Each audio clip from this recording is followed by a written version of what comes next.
But if like the computer will destroy anything he does in like 1 second in his entire life, then where are dreams after that? There's no more dreams. Like, it doesn't matter. So what's the point of anything? And it's like an existential question. It's a philosophical question in some sense. So you might say, well, as long as we're well fed and nobody has any diseases, it's great. But I still think this is like this is an existential issue, like to lose all dreams.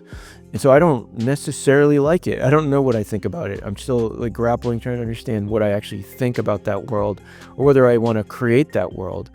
Hello, everyone, and welcome to this very special edition of Through Conversations podcast, where we explore the truth through conversations with the most brilliant minds. And today is a brilliant mind in front of me. Indeed, it's Kenneth Stanley. Kenneth, thank you. Thank you so much for joining me today.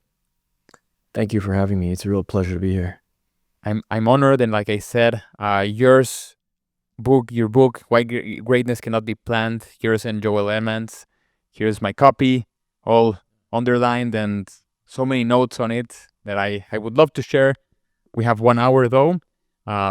Is top 3 life-changing books that I have. So it's an honor to host you and to share your work with all of my audience, all of the YouTube community who listens to the podcast on Spotify or on Apple. And so I would love to shed more light on your book, even though a lot of people know about it. More people, especially my age, I feel like Generation Z and all of us living through the era of AI and technology could really benefit from your book. So, Kenneth, how did you first realize that, an objective-based life could be paradoxically detrimental to reaching our objectives?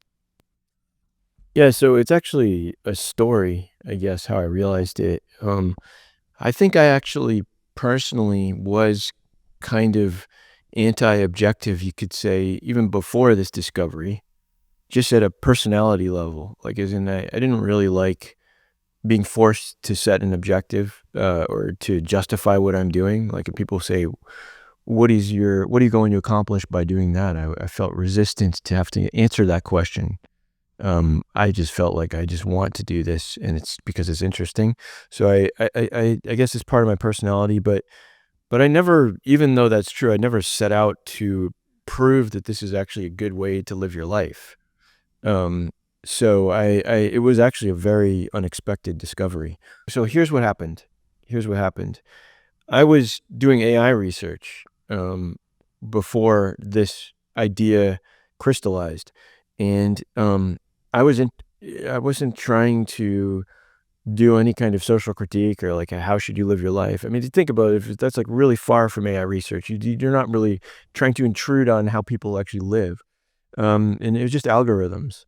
But one thing worth noting is AI algorithms do tend to have objectives. Like, that's just a very intrinsic aspect of artificial intelligence algorithms, that you have an optimization objective and you move towards that. So that was a big part of AI and machine learning, even back when I was doing this research.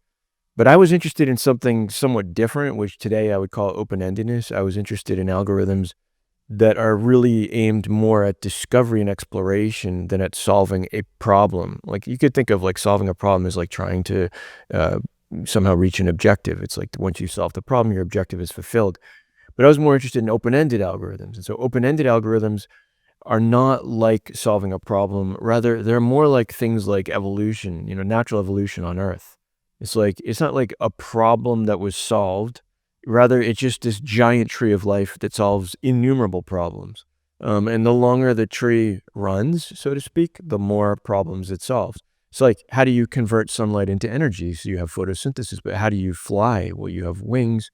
And even intelligence itself is an invention of this process. And so you could say that like evolution is trying to solve one problem, which is how to survive and reproduce, but that's not a way of accounting for all of the problems it solved, because it didn't only do that.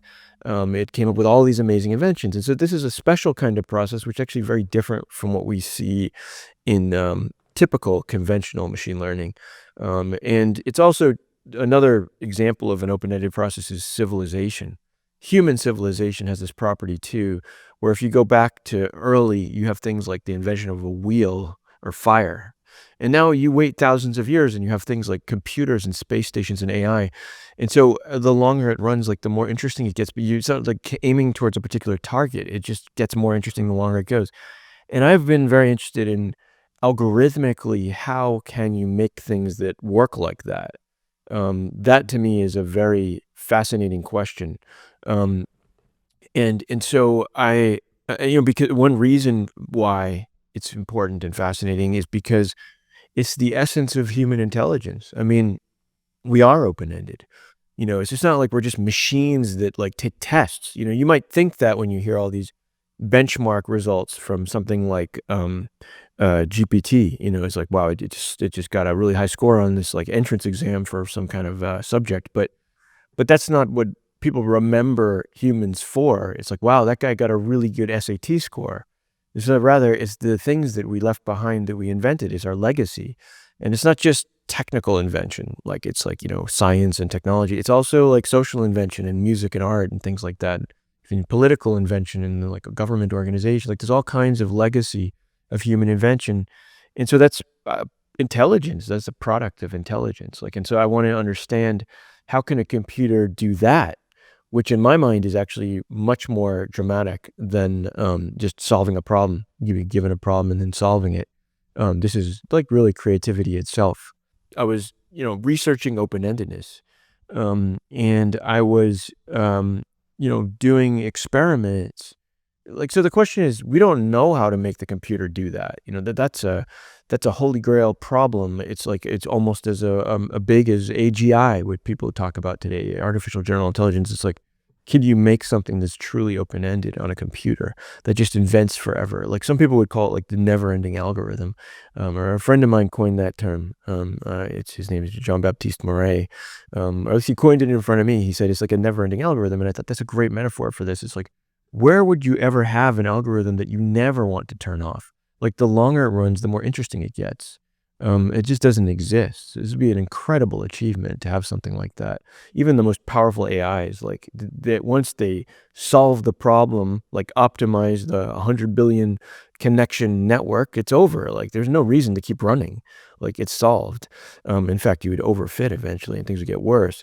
But these algorithms are, these, at least in principle, theoretical algorithms, open-ended algorithms, would get better the longer you run them. So how do you research something like that when it doesn't exist and you have no idea how to make it work? Well, one thing that we thought was we could do experiments with people involved. It's basically cheating. But like, see, the thing is, because people are open-ended, if we could get them into some kind of artificial situation where a lot of the creative drive of exploration is through the people, and the computer is somehow organizing this process so that it will happen artificially, we could see a genuine open-ended process happen inside of a computer system that we've never seen before. And so you might say, well, but who cares? It's cheating. Like, it's not actually achieving anything because the humans are the reason it works. But my thinking was that what makes it really interesting is that we would learn how things like that work. It's like you need to have an artifact to look at in order to learn about that artifact. And in this situation, like, it's hard to look at the artifacts that already exist, like natural evolution. You've got to go digging in the ground for fossils, and there's lots of missing links. And here we would know every single decision that was made every step of the way. We would know literally everything. And so we could learn something, and it's not clear what we would learn, but we could learn something deep, I thought. And so what we did is we said, let's let people breed pictures, and it was called Pick Breeder. And so like on the surface, it looks like a toy. You think, well, this is just some silly toy. You can play like breeding images. It's like you would see like a bunch of images on the screen, maybe 15, and then you could decide which ones or which one you want to be the parent of the next generation. And then you choose it, and it would have children. And just like if you had children, its children look somewhat similar to the parent, but not exactly. And it's just breeding. So it's just like breeding dogs or breeding horses, but here you could breed images. And we developed like special technology that makes this possible, like in an interesting way. We did a lot of research before this, like that made this possible, but I realized once this technology existed, it is possible. So, and by the way, there was a whole field called genetic art that precedes this, but we had this one twist on genetic art, which I think was very original, which was that we would do it on the internet. So it'd be crowdsourced. So it's like hundreds or thousands of people could just come in and breed on top of each other's discoveries. So it's like you discover a face, and then I could keep breeding that face and get some new kind of face. And so people were building discoveries sort of on the shoulders of their predecessors, which was very, very intriguing, this idea. And so when we thought of this idea, and Jimmy Secretan, who was actually a student visiting my lab at the time, actually like made the original suggestion of this idea, I immediately thought this is a great idea. We should really do this. Like this is a, like profoundly interesting thing to do.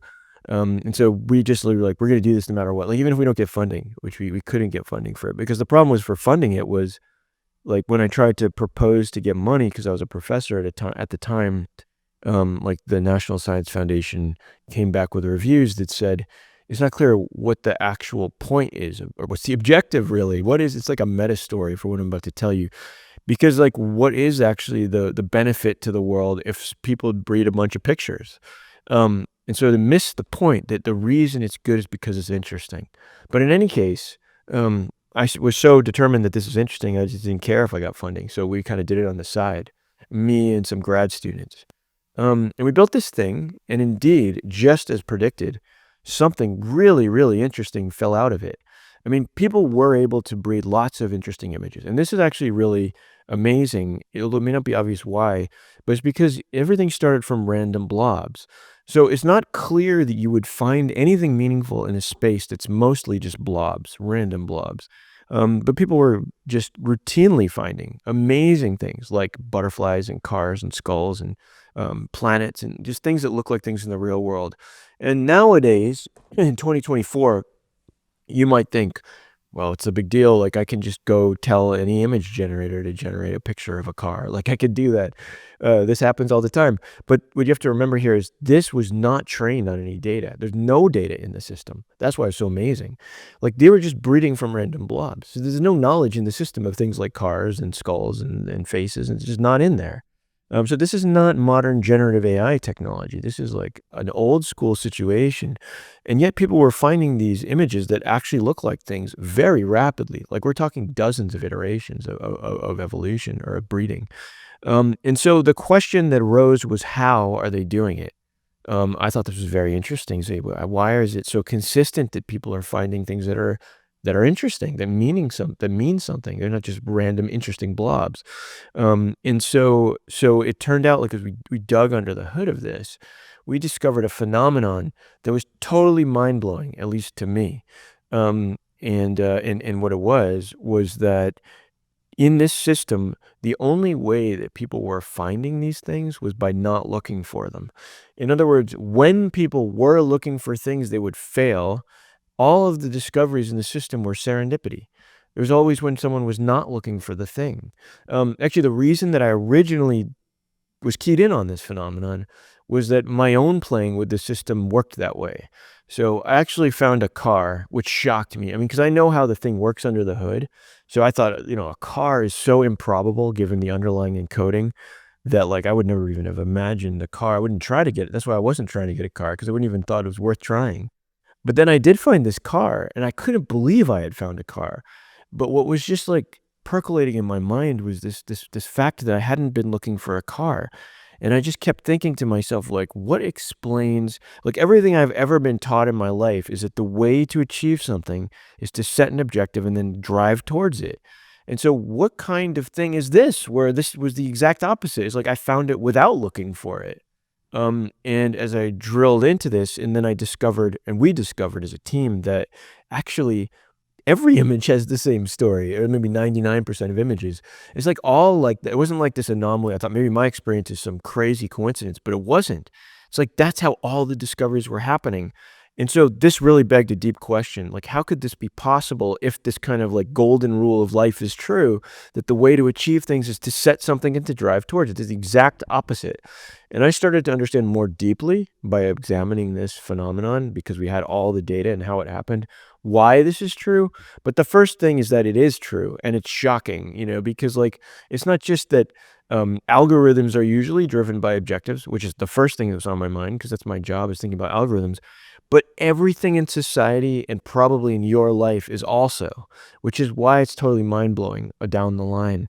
And that's why we ultimately wrote a book that goes way beyond just like implications for AI. But that's where it started, in this pick breeder discovery. Wow, there's a lot to unpack there, and I'm thankful for you sharing that origin story. It's really, as someone who used to take pride as someone who is very driven, conscientious. I did all of the personality tests, industrious. I thrive on objective seeking, goals. I thrive on those kinds of things. It was just really earth shattering thinking that,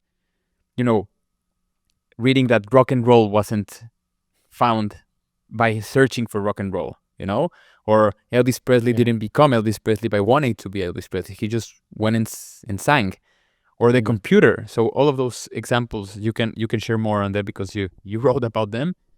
But it was earth shattering also because I soon realized, after all what you said and what you wrote on why greatness cannot be planned, that somehow the modern story, and this is not to blame the system and do like anarchy or whatever. This is not like my riff, but I wasn't honoring my time on Earth the right way by setting objectives. It was just too small a feat, even though it looked really good on my checklist of, how to succeed in life. But the key word here that you mentioned, Kenneth, is serendipity, and how, I don't want to spoil it because that's my question for you, but how opening that window of opportunity does really not only a service to oneself, but the world as a whole. All of the stepping stones, all of the brilliant findings that we have in life were most likely just a stepping stone, something that we found along the way of our interests. But in the modern reality, it doesn't seem that there's still a premium on it, even though the answer for you, maybe it might be frustrating to see a lot of people living objective driven life when you realize, this is there's a better way.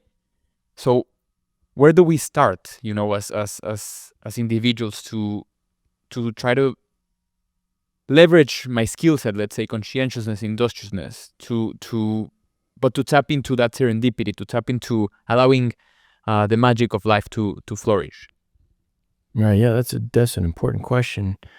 And that was part of why we wrote the book. Was we recognized that, it's a very strange story that people were asking me things like this as an AI researcher. That's like a unprecedented, like, how should I live my life based on your results in AI? That's not what I'm expecting. This started to happen more as the results from this came out in AI, and there's an algorithm based on this called novelty search, which was a sort of formalization of how one could follow these principles, but for a computer, not a person.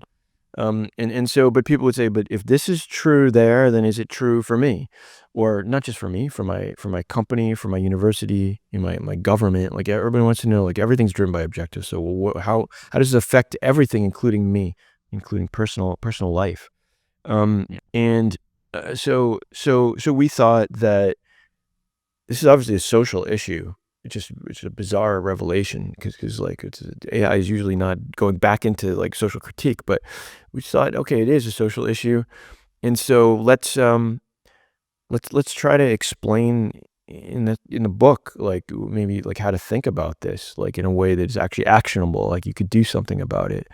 Because it's really hard to succinctly address like the depth of the problem, because like our whole society is structured on an objective assumption. And so what I would say is that, um, the first thing to realize is that, um, subjectivity is okay. Like, that's number one. Like, it's something that we've been taught to be very afraid of, is subjectivity. And it has different meanings to people, but it's sort of like, as opposed to objectivity. Like, objectivity is like what everybody wants. It's a security blanket. So objectivity means that there's an empirical, defined way to know if I'm moving in the right direction. that I'm being objective. It's also, the word is used a lot in science. In science, it's like you have to be objective or else you're not really doing science, supposedly. So it's like the word's very respected, being objective. It's like you could say something, object to something, not the objective type of object, but just you have an objection. You could object to something that somebody's saying, and they'll want objective evidence. Like if it's just your opinion, then nobody cares. And so everybody wants to be very objective and take pride in being objective. But the problem is that it's actually subjectivity is, I think, where many of our greatest talents are stored. So your opinion, which like all of these forces diminish, but your opinion is the most developed part of your intellect that has been created over decades of life. Like anybody can look at a chart and see that a curve is going up and to the right, like performance is going up over time or something like that. You don't need 30 years of education or life to know that. But like to actually have an intuition about what would be interesting to do next, that does take 30 years of experience to develop those intuitions. But those are subjective intuitions. It doesn't mean they're based on nothing. So the problem is that most people think that subjectivity is random or something. It's like it's not based on anything because it's not objective. So it's like, well, you like blue and I like red. So it's like, well, it doesn't make any difference. It's all just totally subjective. But it's not like that. It's like if I think that like a research direction in AI is interesting, you should be listening to me because I've spent like decades thinking about this. It's not necessarily that I'm correct. After all, it's subjective anyway, so there is no correct or incorrect here. But the point is, it's worth discussing. It's worth discussing that because like decades of information and experience are coming to bear on that intuition. So let's see why we have that intuition. And what we would be discussing is a subjective issue, which we're afraid of. We don't like having subjective discussions. But we could have one, and it wouldn't be as superficial as, well, I've thought about this for decades, so you should listen to me. I mean, that would be crazy for me to be promoting that. But it is that I should be able to explain to you why I think it's interesting. And the justification for why things are interesting is not objective. Rather, the way I look at it is what I'm trying to say or show is that if you follow me down this path, we will find a new playground. Like that's the argument. It's like when children go to a playground, they don't have an objective. Like that's like something we lose as we get older because we've beaten out of us by society. But like, you bring your 5-year-old to the playground and they see all these things like a slide and a swing. He's like, wow, there's so many possible things. You're not like, all right, now what are your objectives for the day? Like, would it be crazy? They just go do things because they're interesting and fun. And that's natural. Humans do that. But what interesting means is that you're entering a new playground and there's going to be lots of things to do that are interesting. And so I should be able to explain why I think that is. It's like Pick Reader was a playground. There's all kinds of possibilities there. But I'm not going to tell you what the final discovery will be. But I'm telling you there's all these nooks and crannies to explore because I have intuitions about the interesting and I can explain why. I mean, never before have we brought hundreds or maybe thousands of people together to explore space in a constrained environment where we can see everything that happens. Surely there's something interesting that's going to be discovered there. Like it's an argument for interestingness, not an argument for an objective. I can't tell you what the deliverable is. And so this is the kind of thing that you, as an individual, should be able to grapple with is your own interests and to think about why you think something might open up a new playground because it's interesting. And you see new playgrounds means that there's new discoveries to be made, new value to find. And so you want to be able to identify those things and then jump into them. Probably things like starting a podcast is one of those things. It's like, well, what exactly will be the concrete like benefit to you? It's like monetary or what is it exactly? Well, it's probably not actually the reasoning that you used. Like, it's not like, oh, well, I have this like plan to make this much money. It's more just like, there's interesting things here. It's a whole new playground. Probably I'll encounter something interesting. That's a good reason to do things in life. But there's one other caveat. I said there's two things. It's like that's the first thing. There's that you should be able to open your mind to subjective intuition and actually scrutinize it. The second thing is that you need to actually grapple with risk because these two things go hand in hand. Is that if you choose to follow the interesting, you are explicitly choosing to take a risk, and you just need to recognize that. So that's why I'm not saying that, like, what would be naive is if I just told you as a matter of advice, You should just always do whatever you find interesting, and then you'll be happy, you'll be successful, everything will work out. That's not how it works. What I'm saying is something different. I'm saying that if you don't choose to do anything interesting, you'll never do anything interesting. That's all I'm saying. But that doesn't imply that if you choose to do something interesting, that your whole life will be great. Like, that's not a guarantee. So, like, if you want to be safe, then safety does tend to work better with objectives. But objectives only really work well if your objectives are modest. That's the problem. Like, you can't make an ironclad promise to yourself that, like, if I decide I'm going to try to be a billionaire, I will be a billionaire. And that's the problem of objectives, because that's the objective paradox. You don't know what the stepping stones are to becoming a billionaire. But if you make an ironclad promise to yourself that I will go to college and major in a field that has a lot of jobs, that's a pretty good plan. It's modest, though. It's not modest in the sense of easy. Like, I'm not saying something demeaning here. It's modest in the sense that we know how to do it. Like, people have done it before, so the stepping stones are known. Still a lot of hard work. You still have to do a lot, but it's safe in the sense that you know how to do it. We know what the plan is. But, like, so things like majoring in accounting, that's modest, not because accounting is somehow like not important, but because we know what to do. But like becoming a billionaire, that's not modest, because you have no idea what the stepping stone. You can't just go look at another billionaire and say, well, I'll just do what he did, because the whole point is not doing what other people did is what leads you to becoming a billionaire. Because it's already been done, whatever he did. So you can't go look at that he or she example that's come before. And so what you have to recognize is that choosing to follow the path of the interesting is choosing to take a risk. And so you have no obligation in life to take risks. Like, if you want to be safe, you should be safe, and then you can be very objective and modest. But you'll live a safe life. You know, your kids will get fed, you'll get married, whatever it is that you care about. Like, there's things you can do here, and there's not anything to be ashamed of. But if you do want to do more interesting things, you'll have to take risks. And so that's why, you know, the book is titled Greatness Cannot Be Planned. It's only through these kinds of unplanned channels that, like, the most amazing types of discoveries or experiences happen.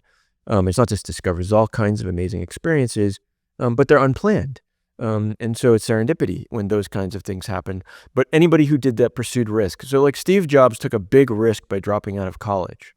And so different people have different risk tolerance. You know, like, I don't have that tolerance that he had, because I didn't drop out of college. In fact, I didn't drop out of grad school either.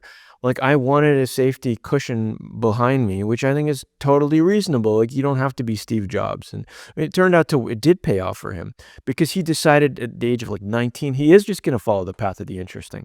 So he went off and he took a calligraphy class soon after dropping out of college, which is really weird, because it's like, you'd think that, like, the first thing you do is stop taking classes.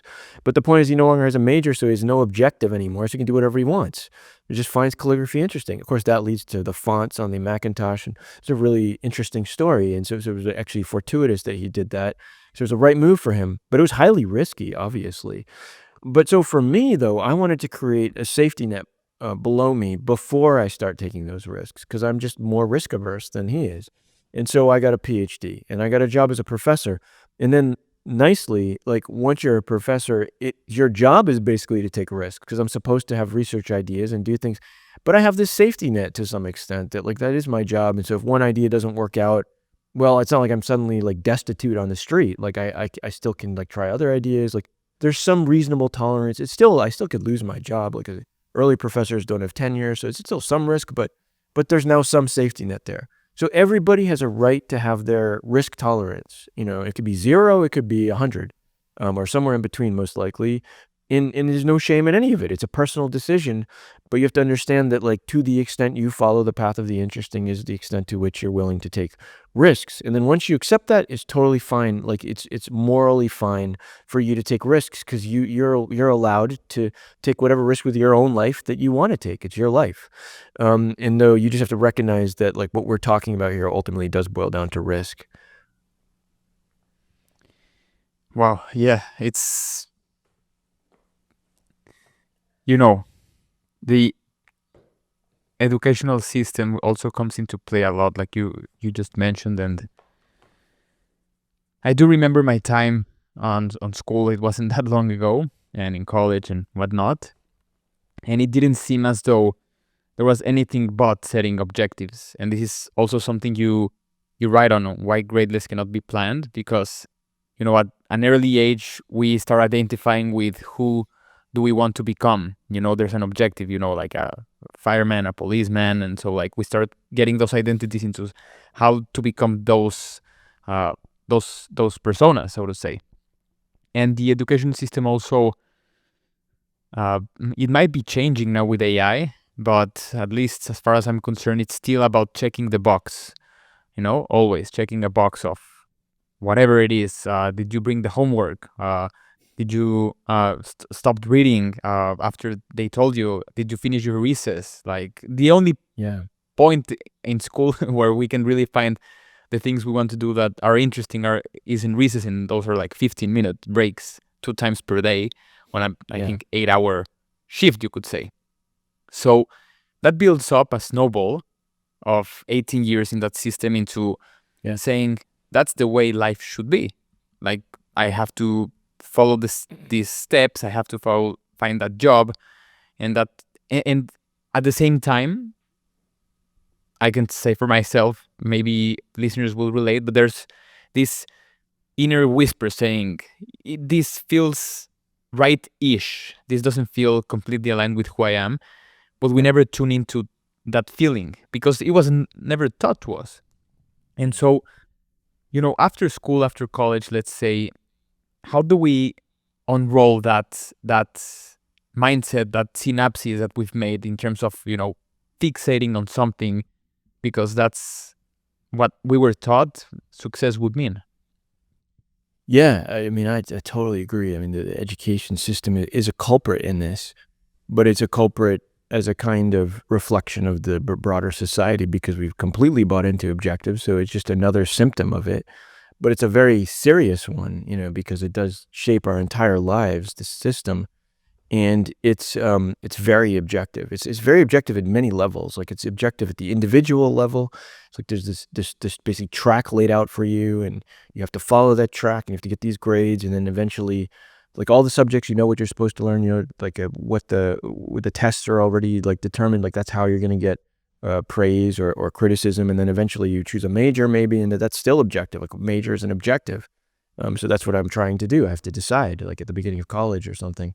And so it's a very, very objective system for the individual, but also for the institution. Like, the institutions, like, are graded too. It's like they grade how well the school is doing based on standardized test scores. And there's an objective, which is to raise those scores. And it's like, if the scores don't go up, or if they're low, then the school is penalized with less funding. People get fired. So there's like this urgency, like, under everybody, like, to stick to the objectives. Don't forget the objectives. We can recognize this in other areas of society, to use like OKRs and companies and things like this, but it's certainly very prevalent in the educational system. And what has it done to us, or Gen Z, which I presume I'm speaking to somewhat here, which is cool. So for like us and Gen Zs, like, you're actually being shaped by this, especially as you're coming out, like 18, you say, but I'd say even 22, whatever it is. Like, even college will do this to you, continue to perpetuate this. And so for me personally, it's very interesting personally, because I just remember having crazy thoughts that now in hindsight seem crazy, but at the time seemed rational. Like, I had a thought at a certain point in high school. I remember I thought that there basically is no point in having an idea. Like, I used to think having ideas was fun. I remember as a kid, I was like, I have ideas. I remember sometimes my friends had ideas, but I thought of it as kind of like a recreational thing. It's not like a serious thing you do to, like, succeed. Like, to succeed, you have to follow instructions. So, like, in school, like, this is the test, this is the subject matter, you're just going to do this. This is how I'm going to be successful in life. So I actually thought, like, ideas are not actually very useful to have. I seriously thought that. It's not actually a good thing to have an idea. It's mostly just for fun. But it's a crazy thought. Like, every ideas are the fuel for society, right? Like, I mean, that's how progress happens. But I actually believe, like, ideas are not very useful because living in this world where everything is so objective and laid out for me in a curriculum. And then I had a revelation somewhere around grad school, maybe around the age of 24 or 25, that it might actually be useful to have an idea. Like, it took me until I was like my mid-20s to actually, like register that actually it could be useful for me because now in a PhD program, like I'm supposed to have an idea. This was like really exciting because I was like, wow, it's like actually finally there might be somebody actually might like it if I actually have my own idea. But the fact that it took like 25 years, like a quarter century before that even matters in life is absolutely insane. That's insane. What has that done to us psychologically and mentally? To diminish this like most impressive human faculties, like the ability to be creative. And so what should we do or take out of this? Well, I mean, the first thing is like, just to be aware that you've been inundated with this particular type of ideology for decades. So like you're a victim of that. But then also, that there's some emerging from this to realize that like actually ultimately it's not true. Like actually having ideas is good for you. But the problem is that your ability to ideate, like to have ideas, I think has been damaged from all those years of suppression, because it does seem to me that early in childhood, it's like a natural human impulse to have ideas and to just do whatever you think is interesting. But having it beaten out of you over decades is going to diminish that organ, that ideation organ that you used to have. And so you're probably not as good at it as you would have been if it had been encouraged. But there's nothing we can do about that now. It just is what happened. So you can only try to now just, recover from the damage, which is obviously possible since people often have creative careers beyond the education system. But like for the younger children and things like that, I think it does suggest that we should maybe do something different. Like, I'm not against curricula. Like, I do think there are some things that people need to learn. It's like you should know basic math and basic reading. Like, there's no way out of that. Like, I think I'm not crazy. But the thing is that there needs to also be a companion that allows you to explore creatively and be encouraged. And so like with my own kids, like I do like take this to heart. Like if they're exploring things that have no clear objective, like I just encourage it. Like I don't even know why they're doing these. Like I know, my son, my 10-year-old son, he's like likes to make these like he programs, but he programs these like dance videos where these like cartoon characters dance to music. And like at some level I'm like, why are you doing that? It's like that is I don't know what that leads to that's useful, but at the level that I understand my own philosophy, I'm like, the best thing I could possibly do for him is to tell him to explore further down that path. Because it's not that the thing itself matters. It's not like that. I think that like cartoon dance videos are important, so he should just do that. It's that the confirmation of the intuition that he has a right to follow it, and that it's healthy for him to follow it, and that in fact he should feel proud of himself for having creative intuitions. That is worth affirming and reaffirming over and over again because you're building that muscle, that creative muscle, and allowing that person to feel free and liberated in their mind. And so I'm just trying to build that up and allow him to have that. And so that I think is something that the educational system does not do and should do. And so that would require a real reworking of the system overall. Wow, that line that you just said, saying that he should feel proud to follow his intuition. Wow, that has to be stapled because it's part of my next question that, we kind of have that intuitive feeling of what interests us, but at the same time, like you say, and like you said previously, there's this taboo, in ideating and building and creating ideas. And so the intuition itself sometimes feels like, no, this is a crazy thought and I'll just disregard it, right? Like it's just an intuition of this looks interesting, is just whatever. And so based on that, how, for a recover from someone who's recovering from the system, let's say, how does your research and your personal, application of your findings has yielded in terms of how can we tune more into that intuition? How can we know that that's like our inner song whispering, hey, this needs your attention? How can we enhance that space, for that intuition to emerge? Yeah. I mean, it's That it is a tricky question. I mean, for the personal level, like how to unlock that aspect of you. So, um, I think that there's like what I like at some level, I'm giving a framework for thinking about why it's just okay. Like I'm giving permission, and so you could think, like I'm saying, it's okay to explore based on interests, even if you don't know objectively where you're going, or even if you don't have any objective. It's just okay. But like, and that's important to have that permission, even because I think that most of us feel like you said, like we're doing something wrong by doing it. It's like wasting time is the problem. It's like somehow wasting time is like a crime against humanity or something. Like you can't waste time these days. You use time wisely. But like what I basically am saying is you're not wasting time by just letting yourself daydream or like just follow intuitions and pursue serendipity. It's actually principled because that is how discoveries are made. That's the reason for the permission. Like, that's why the book is interesting. Like, it's not just a philosophical point.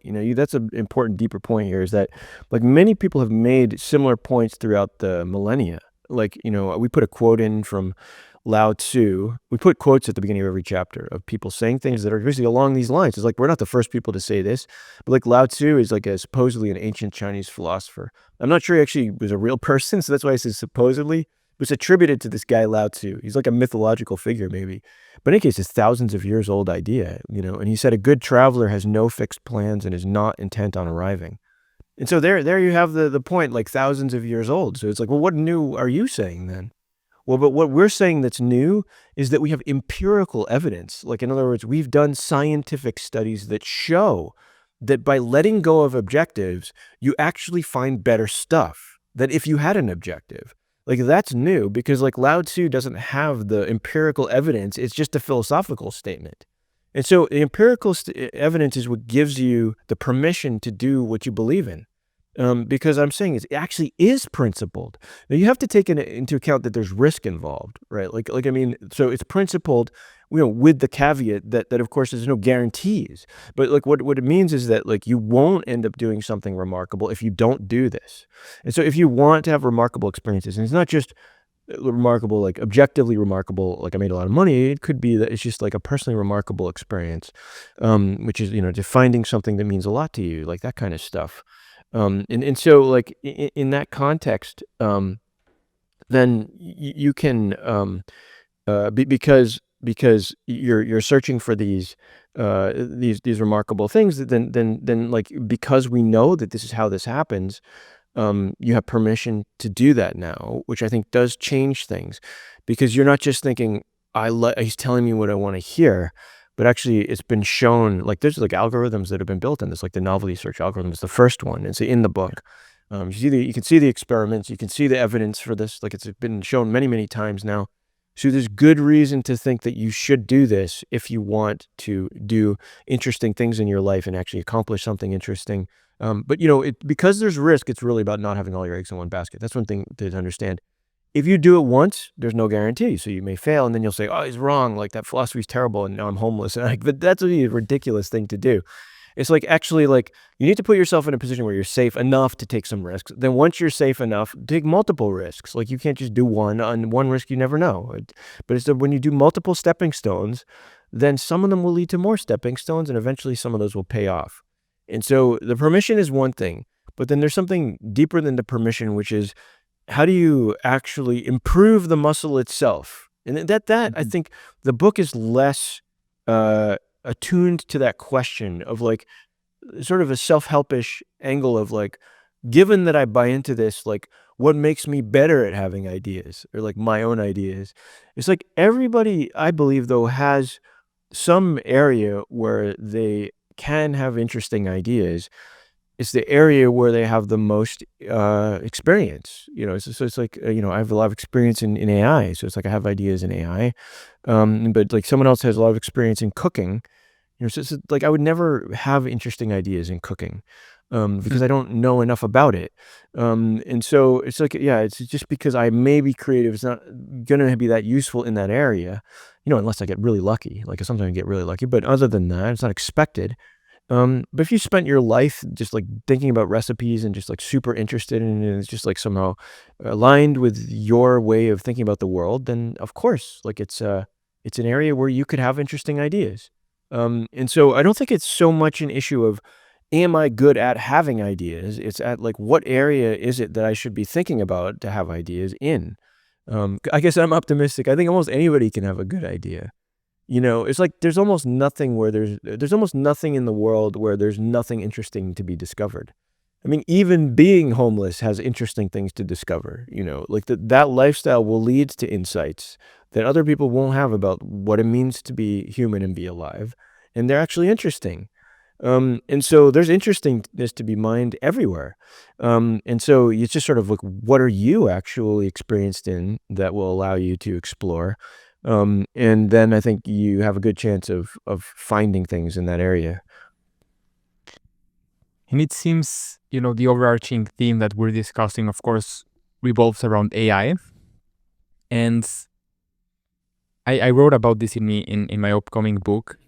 And something that I've discussed with previous guests is that one of my biggest aspirations when it comes to unleashing the power of AI, and of course you'll chime in on this, is that it'll be, if used correctly, not in terms of societal, ending climate change and all of that, but it'll remove the monotonous tasks and jobs that we do.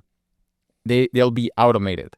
And that in itself, of course, it can cause a lot of issues, because a lot of jobs right now are monotonous and are kind of routine and task oriented. So that would remove a lot of people from their work. They won't have jobs.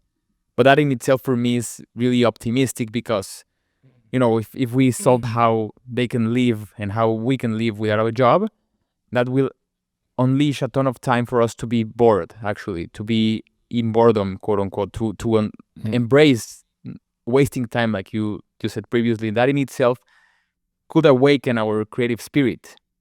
And so, how do you see this dance between, the unleashing creative power that AI has, and at the same time consolidate the fact that it may be taking our jobs and our livelihood? That's a very complicated question. I mean, there's so many angles of this. So it's true. So like, there's different AI scenarios that are relevant here because there's the scenario where AI is literally far beyond humans in every single subject. That's one science fiction kind of world. And then there's also just AI is like just supplementing or amplifying human abilities in a lot of areas. Like that's a very different kind of a situation. And I think currently we're more in the latter situation, but it could change to the former.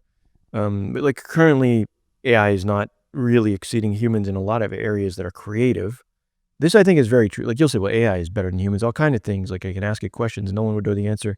That's true, but that's not creativity. Creativity is something different. And I personally, my opinion is that currently AI is not very good on creativity. But I mean, it could be different next year. But right now, 2024, I think it's not great in creativity. Like, and by the way, you may say, well, wait, AI can write a story for me just like at a moment's notice. Like, how can you say it's not creative? It's like I want a bedtime story. Like, yeah, it just writes it like on the spot, like totally original. So it's obviously it is creative. What are you talking about? But when I'm talking about creativity, I'm talking about really paradigm shifting types of things, like a new genre, of music, like Elvis you mentioned. That's like creative, or a new genre of literature, or a fundamental new invention, or like a new unifying theory of physics, or like these kinds of things is what I'm talking about. There, I don't see a lot of great performance currently. It's not pushing the envelope of civilization forward to the next level on its own currently. Maybe in the future. But so in the meantime, what it does seem to be able to do is to amplify abilities. It's like, well, you're not a good programmer, but it doesn't matter because like this just fills in the gaps. So suddenly you can be a good programmer when you wouldn't have been. Now you're participating in a creative type of process that you wouldn't have been able to. Or like music is like, I'm not a good musician, but I started using these music tools where, to my astonishment, like I can take like just songs that I've thought of in my head and like sung into the microphone, which are like not in tune, not rhythmically on the beat, but like they just come out sounding amazing because it just like turns it into a fully produced song that could be on the radio. like, this is astonishing, and I think, like, maybe now I'm part of the actual creative discussion, whereas I would have just been on the sidelines before. That is transformational, right? Because now people are brought into the creative discussion at the cutting edge that wouldn't have been before. So in that sense, AI is opening up all kinds of creative pathways that otherwise would have been inaccessible, either due to lack of talent or just lack of learned skill. And that's great for, like, creativity and exploration, and it allows you to explore many new paths. So it's a very positive thing. But as we go down that road, like, even farther, towards, like, actually the AI is itself coming out with new music that destroys anything that anyone on earth could possibly ever think of. Or even more like crazy scenario, like even more dramatic. Like, imagine that this AI in the next second will think of 100 songs that are better than anything that the best musician on earth will think of in their entire lifetime. You get into situations like that, obviously, like, the implications are profound for humans, but profound in what way exactly is the problem? It's, like, very confusing, actually, for me to even think about that world because, like you say, like, there's a certain sense of liberation in the idea that it doesn't matter anymore, like, that I need to impress anybody because, like, I can't because, like, everything I do is, like, so subpar compared to what the AI does. I mean, I'm not even sure this is possible, but it's some scenario that might happen. So maybe it will happen, but then, like, so is that a good situation for us? Well, you could ask if it's good creatively or overall. Like, creatively, you might say, well, then I can just pursue things creatively to my heart's content, and, like, it's great. So I mean, it's just free. It's true that everything I do sucks compared to the AI, but still, like, I can just have the joy of being creative on my own. I'm not really sure about that. Like, maybe that's true, but, I worry that, like, creativity right now and for as long as humans have existed is very, um, intertwined with ambition and dreams. Like, it's like, it's hard to separate them right now. So it's just like one of the things I think when I am creative is how, like, other people might appreciate what I just output. And it's almost like a selfish impulse, maybe you might say. So maybe, like, the AI could expunge the selfishness. And so it's just like the only reason you're creative is for pure intrinsic reasons. But then I also feel sad because I don't know it's, like, really totally selfish to want to create things that other people like, in some sense, it's like one of the nicest things you can do for the world is to create something that makes people happy. And so, like, to remove that from, like, human experience is, like, I'm not sure it actually is good. It's like that's what dreams are made out of, So it's like if you look at my son and his little, like, dance videos, it's like maybe that could be the germ, the seed for something that's, like, gonna be impactful, like, 10 years later, something different that he'll do, but it could be the beginning of some path he'd go down. But if, like, the computer will destroy anything he does in, like, 1 second in his entire life, then where are dreams after that? There's no more dreams, like, it doesn't matter. So what's the point of anything? And it's like an existential question. It's a philosophical question in some sense. So you might say, "Well, as long as we're well fed and nobody has any diseases, it's great." But I still think this is an existential issue, like, to lose all dreams. And so I don't necessarily like it. I don't know what I think about it. I'm still, like, grappling, trying to understand what I actually think about that world or whether I wanna create that world. But it's interesting. I mean, one other thing somebody else said to me, there's an interesting point that, like, it is true that we go through a transition around, like, the early 20s where you start to realize that you can get prestige for doing a good job at something. And it's like before that, you're trying to just get the grades you need, but like prestige is like a new thing in the world. And it's like this idea that, like, people respect me because I did something, and that actually tends to pervert human personalities a bit. Like, people you liked, you start liking them a little bit less because they're, like, trying to impress you now, whereas before they were just really your friend, or they're just trying to impress other people, and you see a side of them you didn't see before. And it's not like everybody's evil or something, but it's just like a little bit negative. And maybe that makes up, like, getting rid of that because you can no longer be ambitious would somehow be good towards, like, the human experience because people would be completely pure, whatever that means, at least in that sense. There's no ambitions anymore. So there's no seeking of prestige. So people, they talk to you about something, the only reason they're talking to you about it is because they really like it, and it's not like there's any, like, ulterior motive. So like, somehow reduces us back to a more angelic nature. I don't know if that's true, but it's kind of interesting to think about that too. So I think it's a very complex issue what this is going to do to us, but ultimately it depends what actually happens with the AI, and we don't really know at this point how far this is going to go. Yeah. Um, I think the biggest turnoff for someone is to introduce themselves like, hey, I'm Alex, I'm summa cum laude. I'm class of, trying to use their prestige to so I completely agree with that. And I it's it the main thing that I try to get across is that, you know, if we do harness the power of AI to get those monotonous routine sides of us, that in itself would allow, if we're out of the job equation, let's say, Mm. that in itself would allow us to spend more time into diving deeper into what you just said, doing things for the sake of them, because they're interesting. Yeah. And that in itself, I feel optimistic about it because it might create a renaissance of the new Vincent Van Gogh or new Da Vinci saying, just I'm doing it out of curiosity, which right now it's kind of dormant throughout Yeah. a lot of people, either Yeah. because they're, Yeah.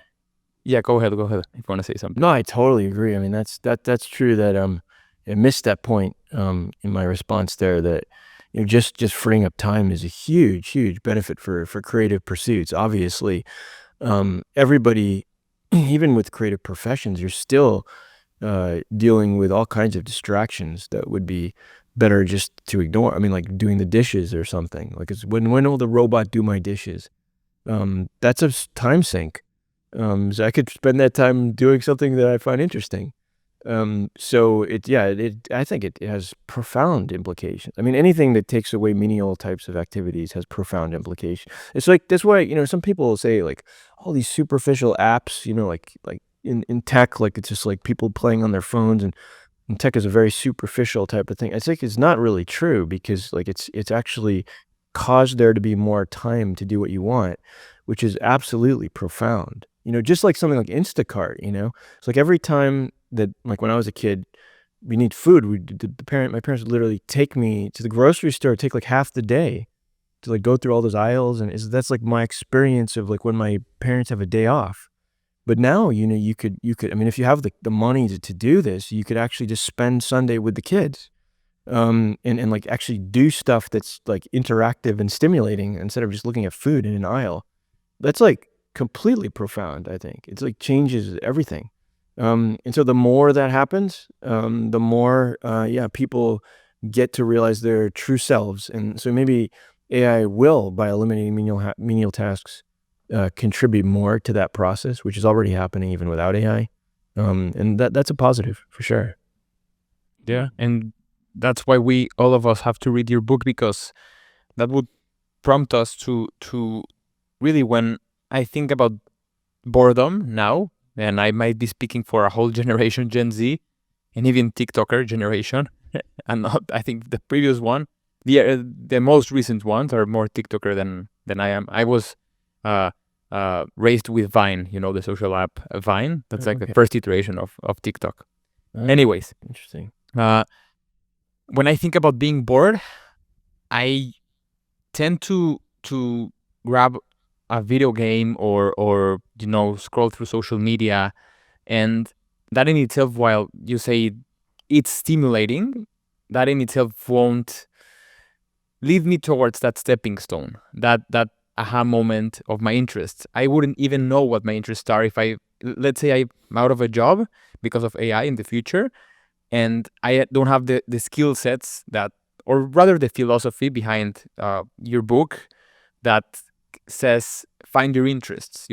Right now the life that we should live is not objective based, but rather interest based. The greatness can be achieved that way, and so that's why I feel that if we do realize this prediction of AI taking away the monotonous jobs, we can be set up for success in terms of getting to know ourselves, on this limited time. And like you say, do the selfish/selfless act of sharing our creativity with others. When I wrote my book, and I'm sure you can relate. That was also the intention of writing something, if that's the creative pathway of someone listening, is to share it with others as well. Like this idea transformed my life. I had to put it on paper, and hopefully that changes life for others.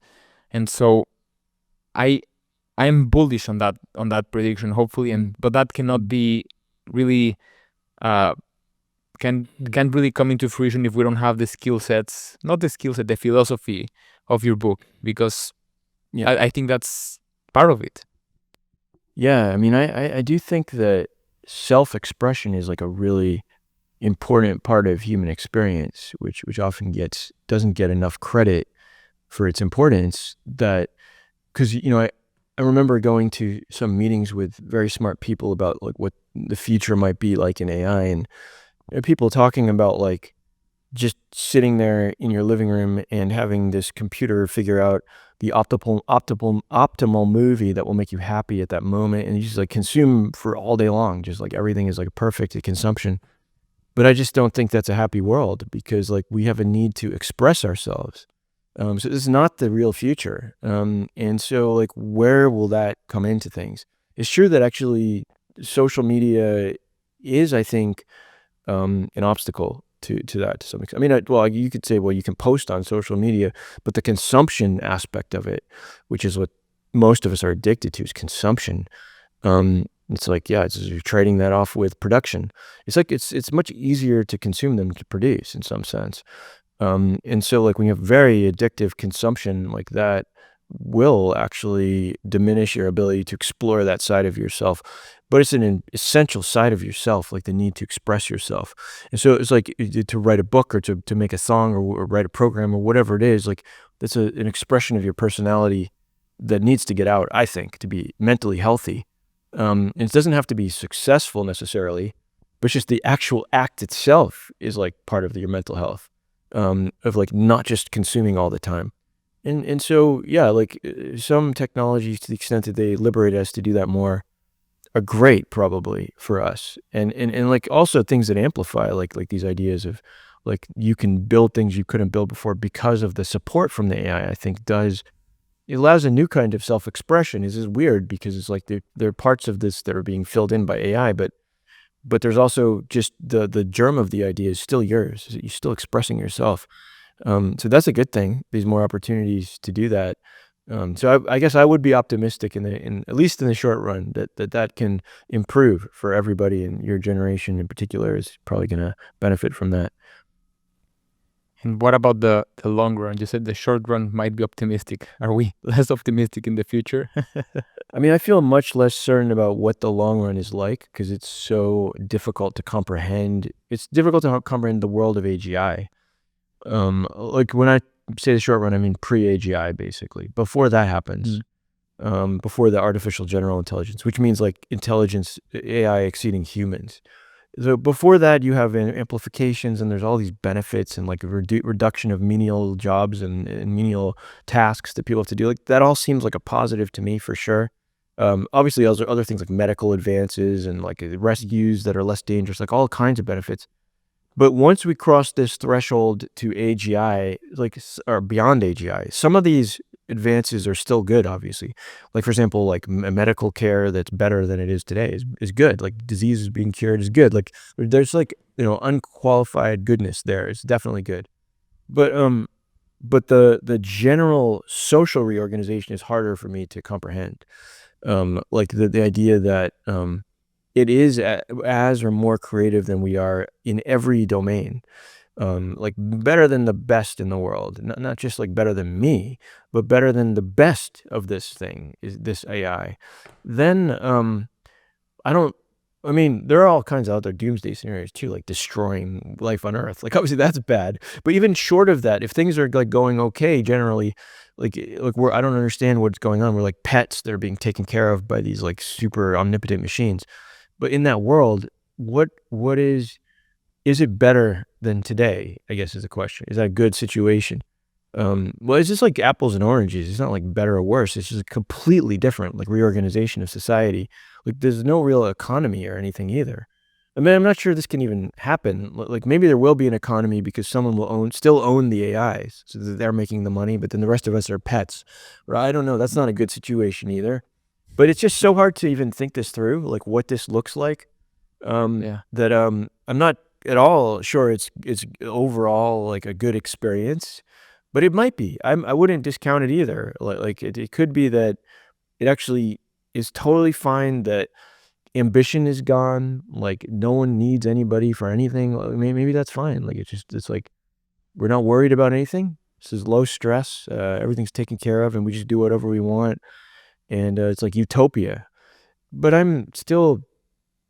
don't know whether this is true. I need to convince myself one way or another because I want to conclude something. But it's just my immediate knee jerk reaction is to be worried because I just think Yeah. of my kids, and I'm like, it's really weird that like you can't be ambitious. Like I'm not sure like should you be excited about the fact that you have a talent? Like what does that actually lead to anymore?